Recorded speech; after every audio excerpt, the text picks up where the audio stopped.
Hello everyone, आप सभी का स्वागत है आपके अपने यूट्यूब चैनल में। और आज आप लोग सब आ जाइए क्योंकि आज आप पढ़ने वाले हैं हिंदी के अंतर्गत क्या अलंकार। क्या पढ़ने वाले हैं? अलंकार। तो अलंकार किसे कहते हैं, उसके कितने भेद होते हैं, तो सभी पढ़ेंगे व्याख्या के साथ में। और उसके साथ साथ क्या करना है, जानेंगे उन प्रश्नों को जो आपकी परीक्षाओं में पूछे जाते हैं।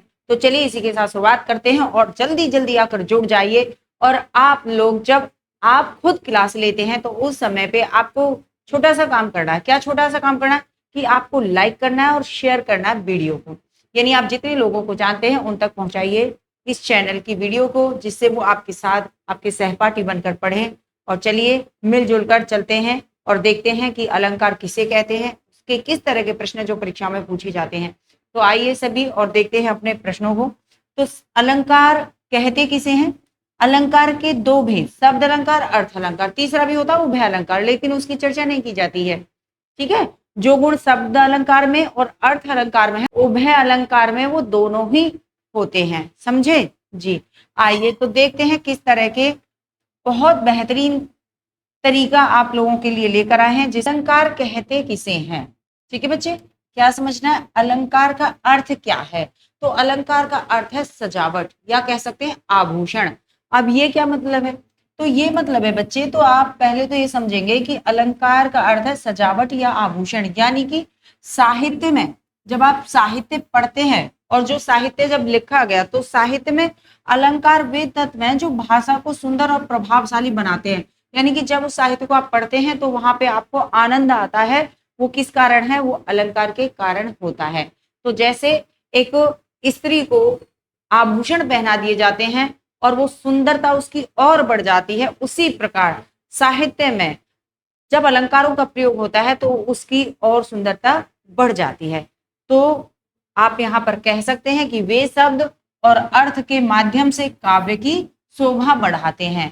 यानी शब्द अलंकार और अर्थ अलंकार शब्दों से भी क्या बढ़ाते हैं? तो सुंदरता बढ़ती है, और अर्थ से भी काव्य की सुंदरता बढ़ती है। चलिए, अलंकार के मुख्य प्रकार। तो अलंकार के कितने प्रकार? तो आपको अभी पता चला कि शब्द अलंकार और अर्थ अलंकार। अब तीसरा भी होता है जिसे कहते हैं उभय अलंकार। इन दोनों के गुण किसमें मिल जाए? इन दोनों के गुण मिल जाए इसी में। ठीक है, तो वो हो जाता है उभय अलंकार। समझ गए बात को? चलिए आगे समझिए। आगे है शब्द अलंकार कहते किसे हैं? तो वे अलंकार जो शब्दों के प्रयोग से काव्य में सुंदरता लाते हैं, वो कहलाते हैं क्या? शब्द अलंकार। शब्द के माध्यम से ही किसमें? काव्य में सुंदरता लाते हैं, शब्द अलंकार कहलाते हैं। उसके अंतर्गत कौन कौन से अलंकार आते हैं? तो जो पेपर में ज्यादातर पूछा जाता है उनको यहाँ पे रखा गया है। तो आप कहेंगे अनुप्रास अलंकार, अनुप्रास अलंकार, यमक अलंकार, श्लेष अलंकार। अधिकतर इनसे प्रश्न पूछे जाते हैं। आइए अर्थ अलंकार की बात करें तो वे अलंकार जो अर्थ के माध्यम से काव्य में क्या करते हैं? सुंदरता लाते हैं। अब अर्थ अलंकार के अंतर्गत कौन से अलंकार आप पढ़ते हैं? तो आप कहेंगे आप पढ़ते हैं उपमा अलंकार, रूपक अलंकार, उत्प्रेक्ष अलंकार, और भी हैं। लेकिन परीक्षा के आधार पर शॉर्ट तरीके से आपको बता रहे हैं कि आप जब चैप्टर को पढ़ेंगे तो उसमें पढ़ेंगे आप पूरा विस्तार से, लेकिन आपको यहाँ पे प्रश्न करने हैं। तो आपको बस याद दिलाया जा रहा है चीजों को कि क्या क्या चीज होती है जो आप भूल गए हैं रिवीजन के तौर पर। ठीक है जी। आइए उभय अलंकार। वे अलंकार जो शब्द और अर्थ दोनों के माध्यम से काव्य में सुंदरता लाते हैं, वो उभय अलंकार कहलाते हैं। समझ गए? आगे चले। चलिए तो आगे आते हैं शब्द अलंकार। ठीक है, तो शब्द अलंकार किसे कहेंगे? तो यहां आप जानेंगे कि शब्द अलंकार ये अलंकार शब्दों के प्रयोग से उत्पन्न होते हैं। ये अलंकार शब्दों के प्रयोग से उत्पन्न होते हैं, और जब किसी वाक्य में शब्दों के कारण चमत्कार उत्पन्न होता है तो वो शब्द अलंकार कहलाता है। ठीक है, जब किसी वाक्य में शब्दों के कारण चमत्कार उत्पन्न होता है तो वो क्या कहलाएगा? शब्द अलंकार कहलाएगा। ठीक है, अब शब्द अलंकार के अंतर्गत कौन कौन से आते हैं? तो मैंने कहा कि व्याख्या में अगर आपको विस्तार से पढ़ना है तो आप चैनल पे जाएंगे और अलंकार वीडियो को पढ़ेंगे। उससे पहले यहाँ पर बस उतना बताया जा रहा है जो बार बार परीक्षाओं में पूछा जाता है। ठीक है, चलिए तो तो यहाँ पर आप देखेंगे शब्द अलंकार के अंतर्गत आता है क्या, अनुप्रास आता है। अनुप्रास कहते किसे हैं, तो अनुप्रास एक ही वर्ण का बार बार प्रयोग होता है, वहां अनुप्रास अलंकार होता है। समझ गए? 100% दिमाग में भर लीजिए और फिर चलेंगे प्रश्नों के पास। तो एक ही वर्ण का बार बार प्रयोग होता है, जैसे, अच्छा ये थोड़ा गलत हो गया, ठीक, यहाँ पे है चारु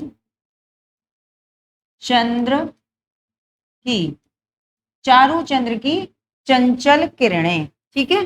तो एक ही वर्ण की आवृत्ति, तो चा की आवृत्ति देखिए, चा की आवृत्ति आपने देखी कई बार हुई है, तो एक किस में चला गया, अनुप्रास अलंकार में चला गया। क्लियर? चलिए आगे आ जाइए। यहाँ पे आप देखेंगे यमक अलंकार, तो दूसरा नंबर यमक अलंकार का, तो एक ही शब्द का दो या दो से अधिक बार प्रयोग होता है और हर बार अर्थ अलग अलग होता है। जैसे कली कली खिली, तो एक कली माने तो कली ही है, फूल की कली। अब इसने दो बार प्रयोग किया तो दूसरे का मतलब दिया कि कली कली खिली, यानी कि क्या है, एक एक कली खिल गई है, एक एक कली खिल गई है। तो एक कली का कली माने कली, और कली कली खिली यानी कि एक एक कली खिल गई है। तो दोनों कली कली का अलग अलग अर्थ हो गया, ठीक है। आइए श्लेष अलंकार की बात करते हैं। तो श्लेष अलंकार एक ही शब्द के दो या दो से अधिक अर्थ होते हैं। जैसे रहीमन पानी राखिए बिन पानी सब सून, और पानी गए ना उबरे मोती मानो चून। तो बच्चे पानी गए ना, ठीक है, पानी गए न उबरे, कौन नहीं उबरता है, मोती मानुस और चून, ठीक है। अगर पानी नहीं हो तो मोती नहीं बनेगा, मोती नहीं बनेगा, ठीक है। और अगर पानी नहीं है तो मनुष्य का अस्तित्व ही नहीं है। और चून में भी पानी की क्या है, आवश्यकता है, क्योंकि उसके बिना तो चून गुथेगा ही नहीं, ठीक है। तो एक पानी के तीन काम, इस तरह से आपको ये याद रखने होंगे। चलें आगे, चलिए बढ़ते हैं आगे की तरफ जी। तो यहाँ पर आप देखेंगे दूसरा पॉइंट आता है अर्थ अलंकार। क्या आता है, अर्थ अलंकार। तो अभी शब्द के आधार पे था, अब अर्थ के आधार पे आ जाइए। तो ये अलंकार अर्थ के माध्यम से चमत्कार उत्पन्न करते हैं। क्या करते हैं, अर्थ के आधार पे चमत्कार उत्पन्न करते हैं। जब किसी वाक्य में अर्थ के कारण कोई विशेष प्रभाव उत्पन्न हो तो उसे अर्थ अलंकार कहते हैं। किसी वाक्य में अर्थ के कारण कोई चमत्कार उत्पन्न होता है तो वो क्या कहलाएगा, अर्थ अलंकार कहलाएगा। क्लियर जी। अब इसके अंतर्गत क्या आता है, तो आता है आपका उपमा अलंकार, रूपक अलंकार, उत्प्रेक्ष अलंकार, अतिशोक्ति अलंकार, ठीक है, और मानवीकरण आता है। अब और भी आते हैं, लेकिन परीक्षा की दृष्टि से आप लोगों को यहाँ पे क्या बताया जा रहा है, शॉर्ट में बताया जा रहा है। समझ गए? चलिए तो उपमा अलंकार को समझते हैं कि दो वस्तुओं या व्यक्तियों की तुलना।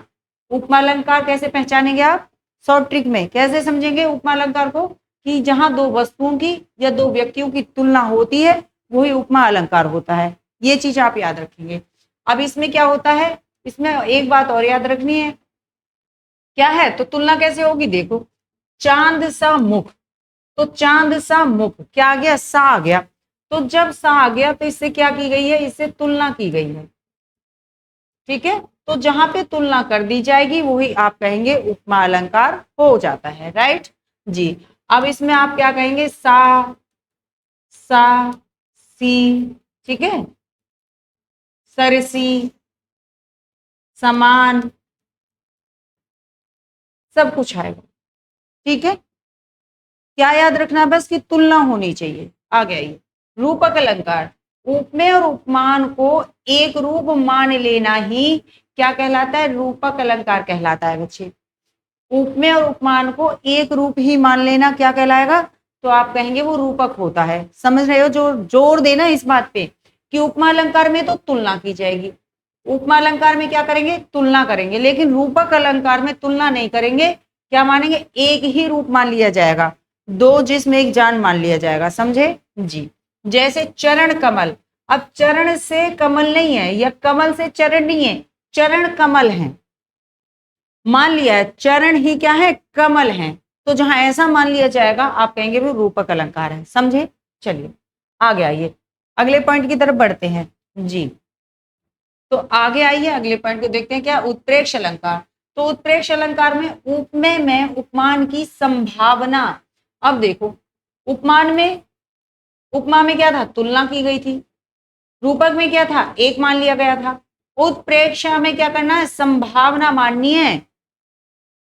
संभावना है कि नहीं है, संभावना रखी जाएगी। कैसे? कि उसका चेहरा मानो चंद्रमा हो, उसका चेहरा मानो चंद्रमा हो। क्या मानना है यहाँ पे, संभावना है बस। ठीक है जी। कैसे? तो इसमें आप याद रखेंगे ट्रिक को, मानो मनहू आ जाएगा, मानो, ठीक है, मनहू, जानो, जनहू। ठीक है, इस तरह से जिसमें आ जाए, मान ना कहे, मानो जानो, है ना, वो किस में चला जाएगा, तो आप कहेंगे उत्प्रेक्षा अलंकार में चला जाएगा। आगे आइए, अतिशयोक्ति अलंकार, इसको कैसे पहचानेंगे। तो किसी बात को बढ़ा चढ़ा कर कहना। तो जहां किसी बात को बढ़ा चढ़ा कर कह देना, तीर मारे बातों के बड़े बड़े, तो वो क्या होगा, तो आप कहे वो अतिशयोक्ति अलंकार में चला जाएगा। ठीक है, जैसे आगे नदियां पड़ी अपार, घोड़ा कैसे उतरे पार। तो यहाँ पे क्या बताया था, यहाँ पे बताया गया था कि घोड़ा कैसा है, वो इतनी ऐसी इतनी बड़ी जो है नदी उस सामने आई हुई है, ठीक है, लेकिन फिर भी घोड़ा क्या है, उसके पार उतर जाता है। ठीक है जी। चलिए आगे आइए, मानवीकरण की बात करते हैं। मानवीकरण में क्या आएगा, तो निर्जीव वस्तुओं में मानवीय भावनाओं का आरोप जहां पे कर दिया जाए। ठीक है, क्लियर रखना चीज को, निर्जीव वस्तु होनी चाहिए। मानवीकरण कहाँ है, निर्जीव वस्तुओं में भी क्या मान ले, भावनाओं का आरोप लगा दिया जाए, तो वो किस में चला जाएगा, वो मानवीकरण में चला जाएगा। क्लियर जी। कैसे? जैसे देखेंगे, फूल हंस रहे थे। अब बताओ, क्या फूल हंसते हैं, तो आप कहेंगे नहीं हंसते जी, तो ये किस में आ गया, मानवीकरण में आ गया। इनके अलावा कुछ उभयालंकार है कि नहीं है, आप कहेंगे जी हाँ है, जो शब्द और अर्थ दोनों के माध्यम से चमत्कार उत्पन्न करते हैं। यानी एक वाक्य में शब्द और अर्थ दोनों प्रकार से ही चमत्कार उत्पन्न करते हैं, उभयालंकार कहलाते हैं। क्लियर? चलिए आगे आते हैं, आगे आइए अगले प्रश्न की तरफ बात कर लेते हैं। अब ये क्या है, तो यहाँ पे आपको देखना है, अभी आप पढ़ के आए थे ना, किसको आपने पढ़ा था, अनुप्रास अलंकार को। तो अनुप्रास अलंकार के उपभेद रखे गए हैं, कितने, 5, ये आपको समझना होगा। ठीक है जी। अब आप कहेंगे जी इतना सारा, अब ऐसा कुछ नहीं है, बस चाहती हूं कि आपको कुछ समझ में आ जाए। ठीक है, आइए, तो किसके अंतर्गत है ये, तो आप कहेंगे ये अनुप्रास अलंकार के भेद हैं, अनुप्रास अलंकार के भेद के अंतर्गत है। कौन कौन सा है, तो एक होता है वृत्यानुप्रास। वृत्यानुप्रास में क्या होता है कि जब एक ही वर्ण की आवृत्ति अनेक बार होती है तो वहां वृत्यानुप्रास होता है। समझ के बात को रटना दिमाग में, वृत्यानुप्रास जब एक ही वर्ण की आवृत्ति अनेक बार हो जाए, ठीक है, वो कहलाता है वृत्यानुप्रास। वृत्यानुप्रास गोल गोल घूमना। ठीक है जी। जैसे चारों चंद्र की चंचल किरणें, तो चा चा चा चा, तो चावर्ण की आवृत्ति हुई, किसमें चला गया, वृत्यानुप्रास में। अनुप्रास अलंकार तो है, लेकिन कौन सा है, वृत्यानुप्रास अलंकार है। आ जाइए सेकंड पे, छह का अनुप्रास। छह का अनुप्रास जब एक ही वर्ण या व्यंजन समूह का एक या दो बार स्वरूपतः और क्रमिक रूप से आवृत्ति कर दे, तो वो छह का अनुप्रास कहलाता है। कैसे? देखो क्या है, रिझी रिझी, रिझी रिझी रहीसी रहीसी, रिझी रिझी रहीसी रहीसी, हंसी हंसी उठे। तो यहाँ पे री हा वर्णों की एक निश्चित क्रम में आवृत्ति हुई है, तो वो किस में चला गया, आप कहेंगे वो छह का अनुप्रास में चला गया। आगे आ जाइए, श्रोत्यानुप्रास।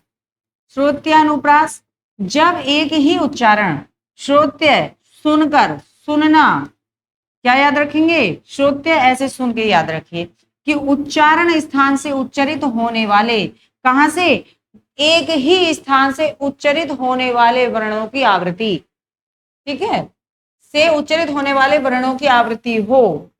अब एक स्थान का मतलब जान रहे हो, जैसे कंठ, तालु, मूर्धा, दंत, ओष्ठ, ऐसे।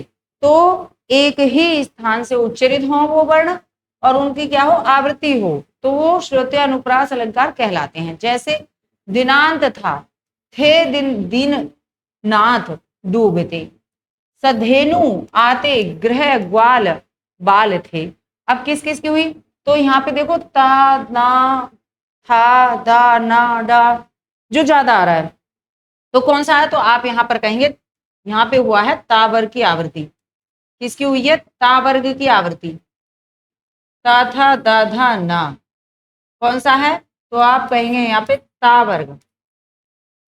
ता वर्ग कहां से उच्चारित है, तो दंत से, ठीक है, दंत से उच्चरित वर्ण है सारे, त थ द ध न, ता ना ना ता था था, हाँ द न न धा, तो जो ज्यादा है, ठीक है, इस तरह से आपको देखने हैं ये। आगे बढ़े, आइए अगला है लाटानुप्रास। लाटानुप्रास को आपको पहचाना है कि जब किसी पूरे वाक्य या वाक्यांश की आवृत्ति उसी अर्थ में हो लेकिन तात्पर्य या अन्वय में भिन्नता हो, जब उनका अन्वय करें तो उसमें भिन्नता पाई जाए तो वो लाटानुप्रास अलंकार कहलाता है। कैसे कहलाता है, जैसे उदाहरण में देखो, पूत सपूत तो क्यों धन संचय, ठीक है, और पूत कपूत तो क्यों धन संचय,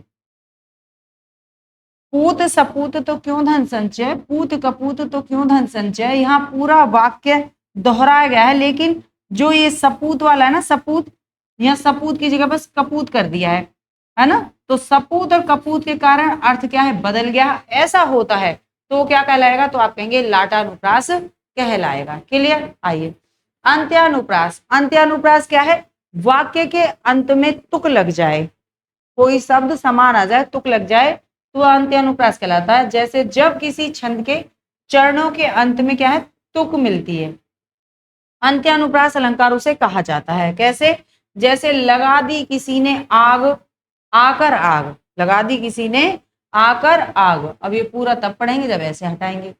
कहाँ था तू, संशय के नाग, तो आग और नाग क्या हो गया, यहाँ पे तुक लग गया है, तो ये अगर ऐसा तुक लगता है तो अंत्यानुप्रास कहा जाता है ऐसे शब्दों को। चले आगे, चलिए लाइक शेयर करना नहीं भूलेंगे, आइए जी।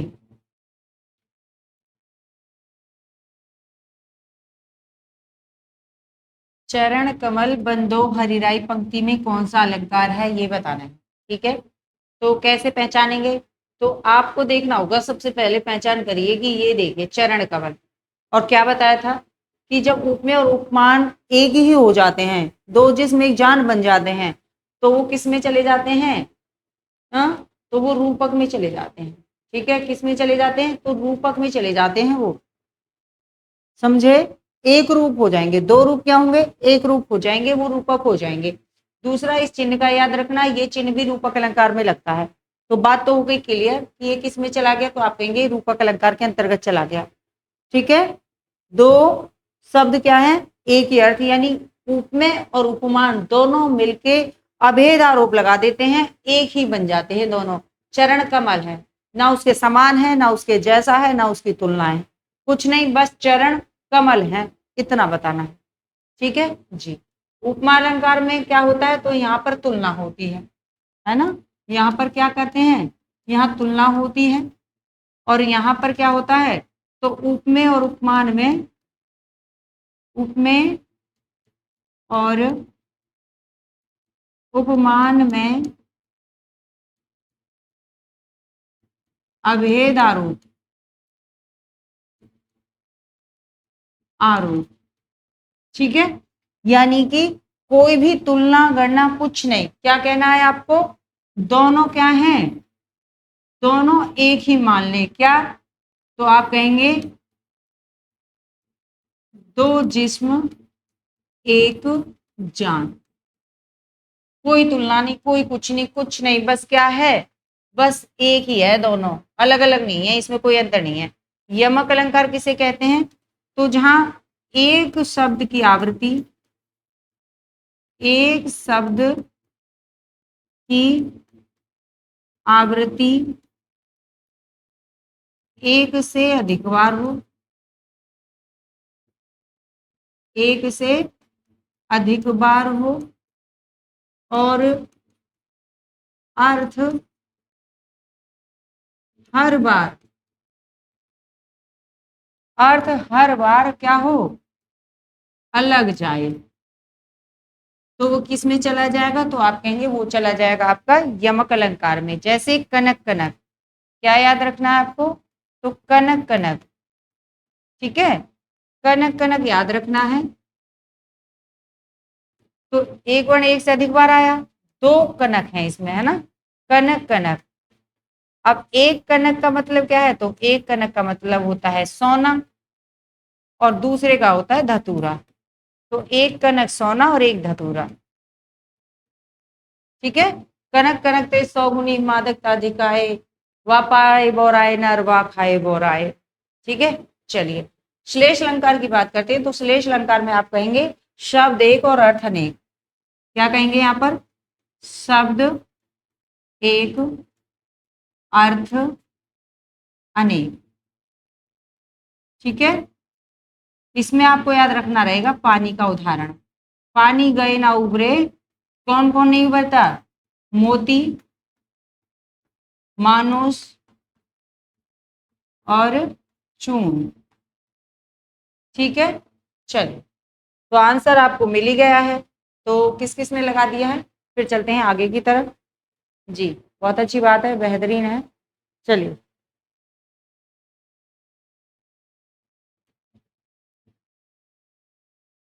प्रश्न दे रखा है यमक अलंकार, समझ गए ना, कनक कनकते 100 गुनी मादकता अधिकाय। तो कनक कनकते 100 गुनी मादकता अधिकाय में कौन सा अलंकार है, तो आप अब तो जान ही गए हैं। हाँ, दूसरी बात आपको ट्रिक समझनी है, आपको तो ट्रिक समझनी है। कैसे ट्रिक समझनी है, कि का से का को जोड़िए, का को का से जोड़िए, यमक अलंकार है। और दूसरी बात आपको याद रखनी होगी कि क्या हो, शब्द, तो आप कहें एक शब्द की आवृत्ति बार बार हो, एक से अधिक बार हो और उनके अर्थ अलग चले जाएं, तो क्या हो जाएगा, तो आप कहेंगे वो यमक में चला जाएगा, ठीक है। श्लेष आप बता ही चुके हैं, क्या आपको एक पानी याद रखना है, और पानी गए ना उबरे मोती मानस चूर्ण, क्लियर। ऐसे जोड़ के रखिए। अनुप्रास अलंकार में वर्णों की आवृत्ति होती है, उपमा अलंकार में तुलना की जाती है, ठीक है। चलिए आगे बढ़ते हैं अगले प्रश्न की तरफ। पीपर पात सरिस मंडोला, पीपर पात सरिस मंडोला, तो पीपर पात, पीपर पात सरिस मंडोला, किसके सरिस मंडोला, सरिस। अब देखो क्या आ गया, तो आपने देखा सरिस आ गया, यानी कि समान, किसके समान मंडोला, सरिस माने क्या, समान, पीपर पात के समान, पीपर के पत्ते की समान मन क्या है, डोलता है। तो किसमें चला गया, तो आपने देखा सरसी, और सरिस देखते ही सीधे आ जाइए कहाँ पे, कहाँ पे आएंगे, तो आप कहेंगे उपमा अलंकार पे, ठीक है। क्यों, आपने अभी पढ़ा कि तुलना की जाए तो वो किसमें चली जाएगी, तो वो उपमा अलंकार में चली जाएगी, क्लियर जी। आइए, कोई दिक्कत, कोई दिक्कत नहीं है, आगे चलते हैं। 3 बेर खाती थी वो 3 बेर खाती है, बताओ। अब देखो 3 बेर और 3 बेर, अब दो, आप कहेंगे एक से अधिक बार वर्णों की आवृत्ति हुई है, दोनों बार अलग है, अर्थ क्या है, 3 बेर खाती थी और वो 3 बेर खाती है, यानी क्या है, एक का मतलब है कि 3 बार खाती है, वो 3 बार खाती है, ठीक है। और 3 बेर खाती है, और कितने खाती है, 3 बेर खाती है, ठीक है। खाने वाले बेर होते हैं ना, जो 3 बेर खाती है, ठीक है।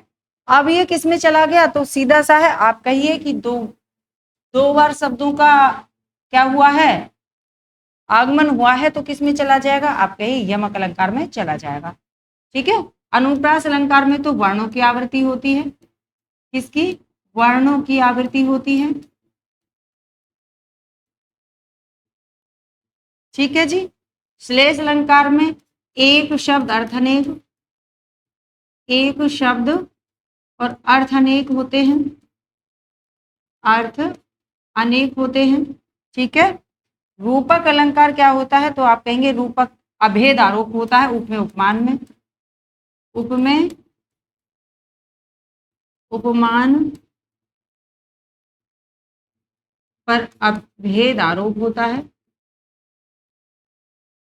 अब इतना नहीं पढ़ना है आपको, आपको इतना सीखना है कि दोनों शब्दों के, दो शब्द मिलके एक ही अर्थ देते हैं, ठीक है, दोनों एक ही हो जाएं, जहां दोनों क्या हो जाएं, दोनों एक ही हो जाएं। चरण कमल है, न तुलना न कुछ न कुछ न कुछ, कमल नयन है, बस कमल नयन, इस तरह से आ जाए, ना उसके समान ना उसके जैसा ना कुछ, ठीक है जी। तो आप यहाँ पे समझ ही गए हैं क्या हो गया है, यमक अलंकार हो गया है। चलिए आगे बढ़े।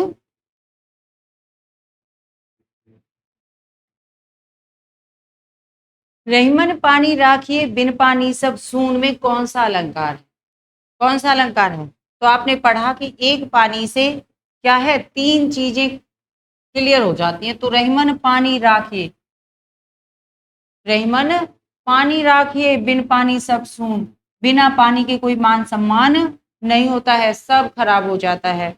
तो किस में गया, तो आप इसको किससे जोड़ते हैं, श्लेष अलंकार से जोड़ते हैं, ठीक है। उपमा अलंकार में क्या पढ़ते हैं, तो आप कहते हैं कि उपमा में तुलना होती है, सा सरिस, है ना जी। रूपक में क्या होता है, तो आप कहेंगे अभेद आरोप उप में उपमान में, यानी कि कोई भी तुलना कुछ नहीं दर्शाना, बस मान लिया कि वो है ही, है ना। क्या मान लेते हैं कि राम ने चोरी की है, की होगी, ऐसा कुछ नहीं, बस राम चोर है, ठीक है जी। चरण कमल है, बस क्लियर है।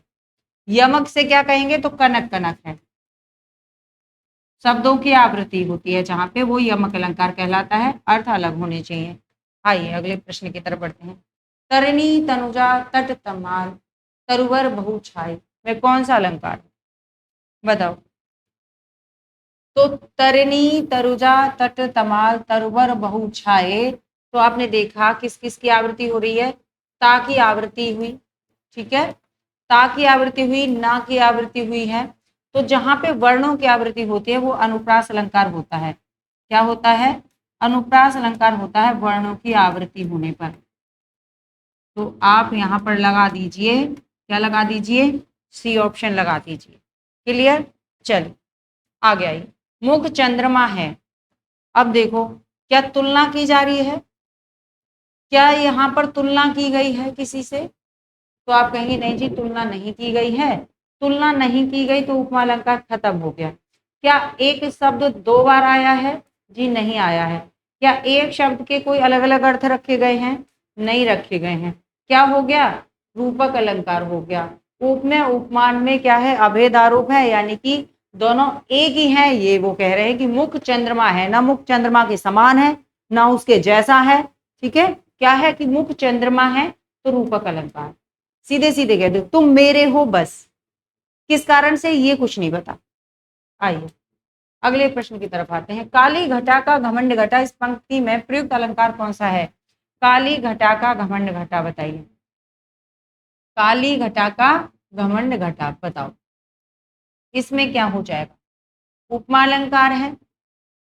उपमा अलंकार यानी कि तुलना की गई है, यानी कि आपको यहाँ पर सा सरिस ऐसा कुछ दिख रहा है।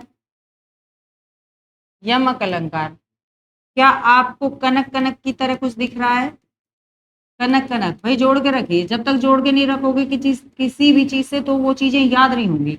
आप ये देखिए कनक कनक की तरह कुछ रखा है यहाँ पे, अनुप्रास, वर्णों की आवृत्ति है, वर्णों की आवृत्ति हुई है क्या यहाँ पर जी।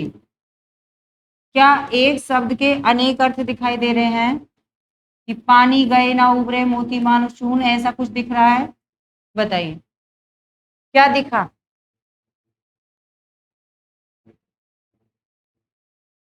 आप कहेंगे जी दिख रहा है, क्या दिख रहा है, घटा और घटा, एक शब्द की आवृत्ति दो बार हुई है हमें दिखा। तो जब ऐसा दिखेगा क्या कहेंगे आप कहेंगे यमक अलंकार। ठीक है जी। अब अर्थ भी पता करो। काली घटा का घमंड घटा, तो काली घटा, घटा यानी क्या, बादल। तो एक का अर्थ क्या है, तो आप कहेंगे बादल है जी, बादल। और घमंड घटा यानी कि कम हो गया है, घट गया है, तो एक माने कम। ठीक है जी। तो दोनों के अर्थ अलग हैं, सब देखें तो क्या चलेगा, तो आप कहेंगे यमक अलंकार चला जाएगा। चलिए आगे बढ़िए। फूल हंसी कलियां मुस्कुराई, इस वाक्य में कौन सा अलंकार है बताइए। फूल हंसी कलियां मुस्कुराई, तो बताओ अतिशयोक्ति बढ़ा चढ़ा के बात की जा रही है, बढ़ा चढ़ा के बात की जा रही है बच्चे, या उपमा यानी कि तुलना की जा रही है, तुलना। रूपक, रूपक में क्या है, क्या अभेद आरोप लगाया गया है जी। मानवीकरण, मानवीकरण क्या है, तो जहां पे दिखाया गया था कि निर्जीव में भी क्या कर देते हैं, निर्जीव में भी क्या दिखा देते हैं, भावना दिखा देते हैं। हाँ, तो क्या है, फूल हंसे तो क्या फूल हंसते हैं जी, नहीं हंसते हैं, तो मानवीकरण। तो जहां प्रकृति के बारे में ऐसा दर्शा दिया जाए वो कहलाएगा आपका मानवीकरण। चलिए आगे बढ़ते हैं अगले प्रश्न पर। देख लो साकेत नगरी यही है, स्वर्ग से मिलने गगन में जा रही है, में कौन सा अलंकार है बताइए। देख लो साकेत नगरी यही है, स्वर्ग से मिलने गगन में जा रही है, उपमा अलंकार है, बताइए क्या उपमा अलंकार है। सासी है, सरिस है, रूपक अलंकार है, यानी कि क्या दिखाया गया है, कोई उप में उपमान में अभेद आरोप है, उप में उपमान में अभेद आरोप लगाया गया है। आइए, बढ़ा चढ़ाकर बात की गई है, चढ़ाकर बात की है, बताइए। मानो मनु जानो जनु रखा है, मानो मनु, मान लीजिए, जान लीजिए, तो ऐसा कुछ है, तो बताइए। देख लो साकेत नगरी यही स्वर्ग से मिलने गगन में जा रही है, जल्दी बता दीजिए क्या हो जाएगा इसका जी। अब बताओ। तो देख लो साकेत नगरी, साकेत नगरी यानी क्या, अयोध्या नगरी। साकेत नगरी यानी कि अयोध्या नगरी स्वर्ग से मिलने गगन में जा रही है, तो क्या अयोध्या नगरी की जो ऊंची इमारतें हैं वो स्वर्ग से मिलने यानी कि स्वर्ग की ऊंचाइयों को छू रही हैं, या कह सकते हैं कि जो अयोध्या के सुख समृद्धि है उनकी तुलना स्वर्ग से की जा रही है। तो क्या ऐसा बड़ा चढ़ाकर कहा गया है ना, क्या कहा गया है, बड़ा चढ़ाकर कहा गया है, क्या अयोध्या नगरी स्वर्ग से मिलने जा सकती है, यानी कि इतने ऊंचे भवन है उसके कि वो स्वर्ग से जाकर मिल जाएगी। तो ऐसा नहीं होगा, तो क्या होगा, आप कहेंगे जी बहुत बड़ा चढ़ाकर बात कर दी इन्होंने, तो अतिशयोक्ति अलंकार हो गया है। ठीक है, चलिए आप। माया महाठगनी हम जानी, पंक्ति में कौन सा अलंकार है बताइए। माया महाठगनी हम जानी, क्या है माया बताइए। तो श्लेष अलंकार है। श्लेष में क्या है, तो श्लेष को पानी से रखिए जोड़ के, एक शब्द के कई अर्थ निकलते हैं। रूपक आ जाए तो उप में उपमान में अभेद आरोप याद रखिए, उप में और उपमान में अभेद आरोप याद रखिए, दोनों को एक ही मान लिया जाए, है ना जी। अनुप्रास वर्णों की आवृत्ति, वर्णों की आवृत्ति जी। उपमा अलंकार में क्या है, जहां पे क्या कर दिया जाए, तुलना। बताओ क्या है, माया महाठगनी हम जाने, क्या हो जाएगा बताइए जी। तो क्या हो जाएगा, बिल्कुल श्लेष अलंकार हो जाएगा, है ना। माया महाठगनी हम जानी, त्रिगुण फांस लिए कर डोले, बोले मीठी वाणी, तीनों लोगों को फांस रखा है, तो किस में आ जाएगा, तो आप कहेंगे श्लेष अलंकार के अंतर्गत आ जाएगा। चलिए आगे बढ़ते हैं अगले प्रश्न की तरफ। मधुबन की छाती को देखो सूखी कितनी इसकी कलियां, चारों चंद्र की चंचल किरणें खेल रही हैं जलथल में, कौन सा अलंकार है बताइए। यमक अलंकार, अनुप्रास अलंकार, श्लेष अलंकार या उपमा अलंकार। तो चारों चंद्र की चंचल किरणें, अब यहाँ पर देखिए क्या हुआ, तो आप कहेंगे जी वर्णों की आवृत्ति हुई, किस में होती है, तो अनुप्रास अलंकार में होती है वर्णों की आवृत्ति। क्लियर है ना? किसमें होती है? तो आप कहेंगे अनुप्रास अलंकार में होती है वर्णों की आवृत्ति। चलिए, हाय फूल सी कोमल बच्ची, हुई राख की थी ढेरी में कौन सा अलंकार है बताइए? बताओ जी, बताइए। हाय फूल सी, कैसी? फूल सी, तो फूल सी कह दिया ना, तो सी कह दिया, फूल के समान कोमल, फूल सी कोमल बच्ची, तो किस में आ गया? सीधे आ जाइए उपमा अलंकार में, सीधे आइए उपमा अलंकार में। जी, आइए आइए। हनुमान की पूंछ में लगन न पाई आग और लंका सिगरी जल गई और गए निशाचर भाग। तो बताइए कि हनुमान की, इन्होंने बताया कि हनुमान की पूंछ में आग नहीं लग पाई, यानी कि एक बाल तक बाका नहीं हुआ था और लंका सारी जल गई थी। क्या ऐसा होना स्वाभाविक है? तो जहां पर ऐसे बड़ा चढ़ा के बातें कर दी जाए क्या होता है? तो आपको पहले बताया था, वो अतिशयोक्ति अलंकार कहलाता है। तो बी ऑप्शन आपका राइट हो गया। क्या लगाया आप लोगों ने? जी, बेहतरीन है सभी, बेहतरीन बेहतरीन प्रश्नों के जवाब कर देते रहिए ना।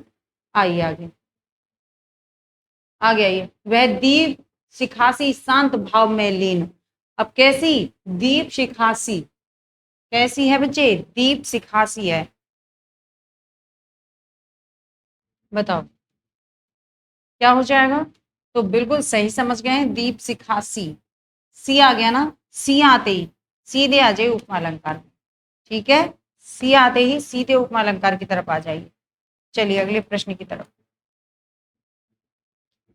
जहां गांठ तहां रस नहीं, यह जानत सब कोय में किस प्रकार का अलंकार है बताइए जी?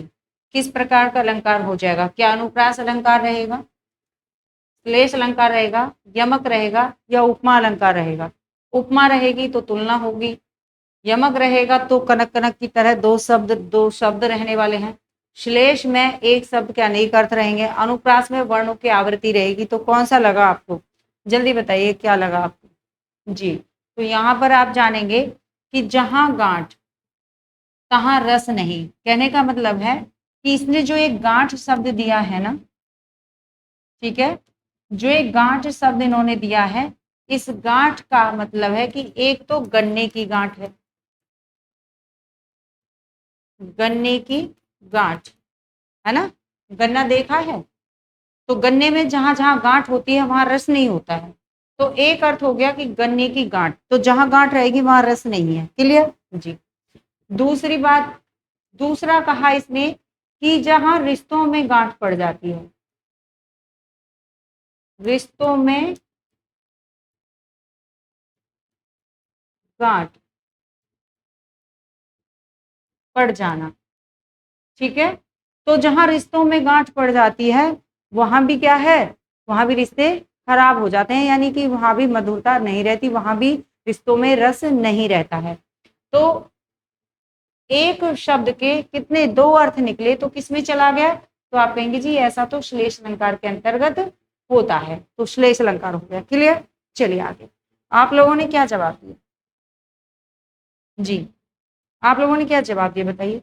मैया मैं तो चंद्र खिलौना ले हूं, मैया मैं तो चंद्र खिलौना ले हूं, पंक्ति में कौन सा अलंकार है बताना है। क्या यमक अलंकार है बच्चे? यमक अलंकार यानी कनक कनक, क्या याद रखना है? कनक कनक, शब्द एक से अधिक और अर्थ भी अलग अलग। उत्प्रेक्ष मानो मनु जानो जनु है। उपमा अलंकार है, जहां पर क्या की गई है? तुलना की जाती है। रूपक अलंकार है, जहां दो शब्दों को एक ही मान लिया जाता है, यानी कि उपमेय और उपमान में अभेद आरोप रहता है। ऐसा है, बताइए क्या है? तो देखो, मैया मैं चंद्र खिलौना ले हूं, चंद्र खिलौना, चंद्रमा का खिलौना चाहिए उसे, चंद्रमा के जैसे नहीं चाहिए, चंद्रमा का खिलौना चाहिए। खिलौना क्या है? चंद्रमा है बस। तो चांद खिलौना चाहिए। जहां पे ऐसा कहता है आप वहां पे कहेंगे रूपक अलंकार है। यानी क्या है? कृष्ण जी बचपन में जब खेल रहे थे तो उन्हें क्या चाहिए था? उन्हें चांद चाहिए था, और उनकी माँ ने क्या किया था? थाली में पानी भरकर उनकी मैया ने दिखा दिया कि ये लो लाला, खेल लो तुम, ठीक है जी। तो उसके ना जैसा चाहिए था, ना उसकी तुलना करके कोई दूसरा चाहिए था। क्या चाहिए था? चांद खिलौना ही चाहिए। राइट? चलो आगे रही। तो पर वारू उर्वशी सुन राधिका सुजान, और तू मोहन के उर्वशी भई उर्वशी समान, बताओ तो पर वारु उर्वशी सुन राधिके सुजान तू मोहन के उर्वशी, उर्वशी वही उर्वशी समान। तो आप यहाँ पर कहेंगे कि दो शब्द हैं, ठीक है, और यहाँ पे है कि तो पे वारु उर्वशी।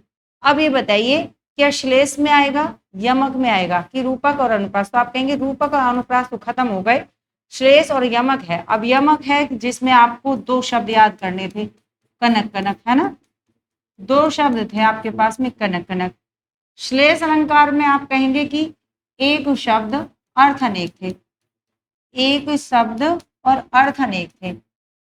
यहाँ पर क्या है, तो आप कहेंगे उर्वशी वही उर्वशी समान, यानी किसके, मोहन के उर्वशी यानी हृदय में बसी।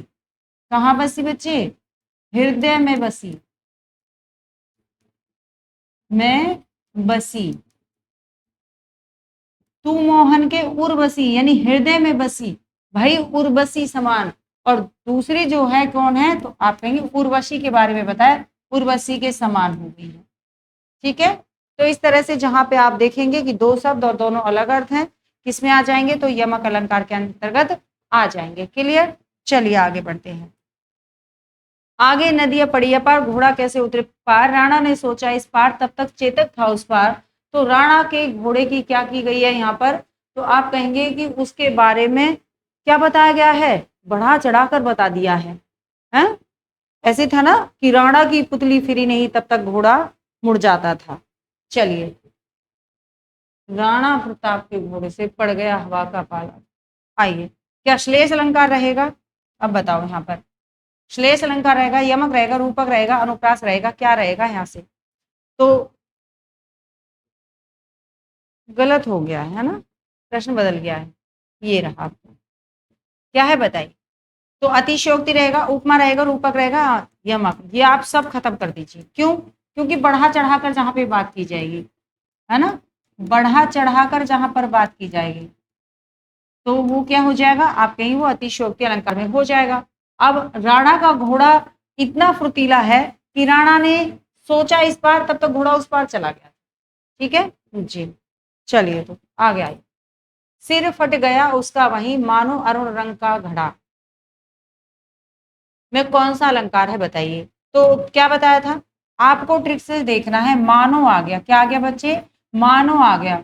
तो मानो आ गया इसका मतलब है उत्प्रेक्षा अलंकार। जोड़ो चीजों को किस तरह से आप याद रख सकते हैं, तो उत्प्रेक्षा कहीं है जी, है, आ जाइए, सीधा आइए और टिक लगाइए और आगे चलेंगे। बताइए आप लोग समझ पाए थे जी।